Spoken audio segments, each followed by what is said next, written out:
team in the NBA yet to make an offseason move. For real? For real. I didn't know.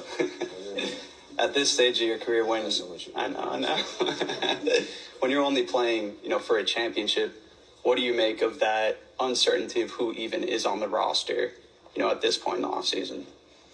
It's different for sure, but it's built on like the identity that we were able to create. We have a really good team, and we do know we need some pieces to help get us to the next level. I love Steph Curry. That's my GOAT. But I just sometimes wish he would put more pressure on the front office. He clearly was like, yeah, I know they haven't made any moves yet. He's just so loyal to a fault. He definitely should retire Golden State Warriors. That's not in the direction I'm heading in. I just wish he would put in more pressure or become more like.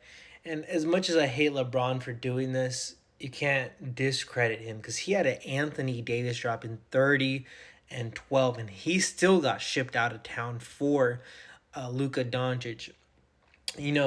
If Joe Lacob, who wanted the two timeline thing, ever said that to LeBron James would either leave that team or he would have all the young players traded off. He had a very great young core. He had a young core much better than Golden State.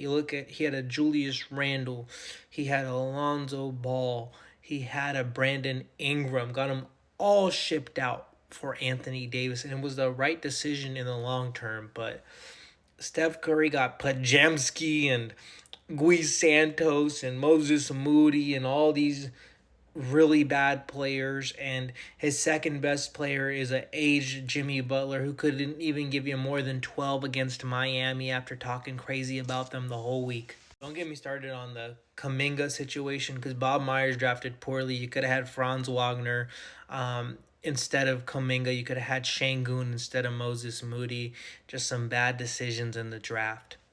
Let alone what pisses me off so much is that this organization, from Joe Lacob to Mike Dunleavy to even Bob Myers, they talked about the future, building the future of this franchise. They had a Jordan Poole who was by far their best young player and most loved player by the fans and the organization, and they shipped him out for 1 year of aged Chris Paul.